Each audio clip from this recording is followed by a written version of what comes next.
For me, it's a cause of some upset that more Anglophones don't enjoy language. Music is enjoyable, it seems, so are dance and other athletic forms of movement. People seem to be able to find sensual and sensuous pleasure in almost anything but words these days. Words, it seems, belong to other people. Anyone who expresses themselves with originality, delight and verbal freshness is more likely to be mocked, distrusted or disliked than welcomed.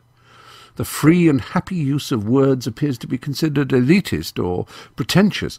Sadly, desperately sadly, the only people who seem to bother with language in public today bother with it in quite the wrong way. They write letters to broadcasters and newspapers in which they are rude and haughty about other people's usage, and in which they show off their own superior knowledge of how language should be. I hate that, and I particularly hate the fact that so many of these pedants assume that I'm on their side.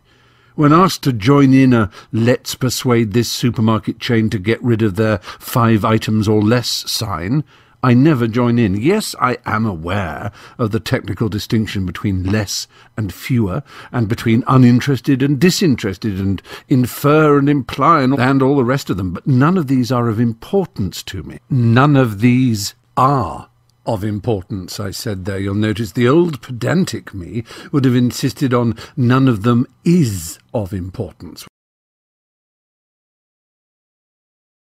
But I'm glad to say I've outgrown that silly approach to language.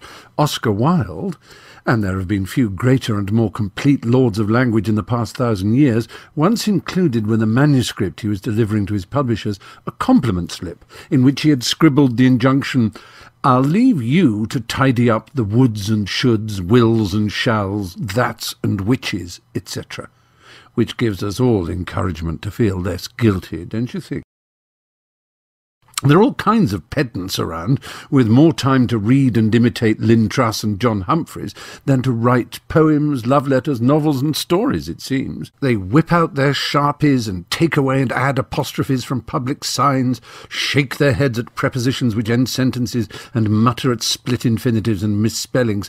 But do they bubble and froth and slobber and cream with joy at language? Do they ever let the tripping of the tips of their tongues against the tops of their teeth transport them to giddy euphoric bliss?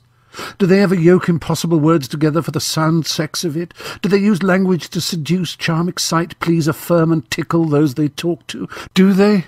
I doubt it. They're too farting busy sneering at a greengrocer's less-than-perfect use of the apostrophe. Well, sod them to Hades. They think they're guardians of language. They're no more guardians of language than the Kennel Club is the guardian of dog kind. And the worst of this sorry bunch of semi-educated losers are those who seem to glory in being irritated by nouns becoming verbs. How dense and deft a language development do you have to be? If you don't like nouns becoming verbs, then for heaven's sake avoid Shakespeare, who made a doing word out of a thing word every chance he got. He tabled the motion and chaired the meeting in which nouns were made verbs. I suppose new examples from our time might take some getting used to. He actioned it that day, for instance, might strike some as a verbing too far, but we've been sanctioning, envisioning, propositioning and stationing for a long time, so why not actioning? Because it's ugly, whinge the pedants. Well, it's only ugly because it's new and you don't like it. Ugly in the way Picasso, Stravinsky and Eliot were once thought ugly, and before them Monet, Mahler and Baudelaire. Pedants will also claim, with what I'm sure is eye-popping insincerity and shameless disingenuousness, that their fight is only for clarity.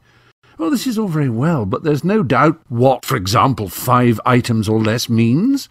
Just as only a dolt can't tell from the context and from the age and education of the speaker whether disinterested is used in the proper sense of non-partisan or in the improper sense of uninterested. No, the claim to be defending language for the sake of clarity almost never ever holds water, nor does the idea that following grammatical rules in language demonstrates clarity of thought and intelligence of mind.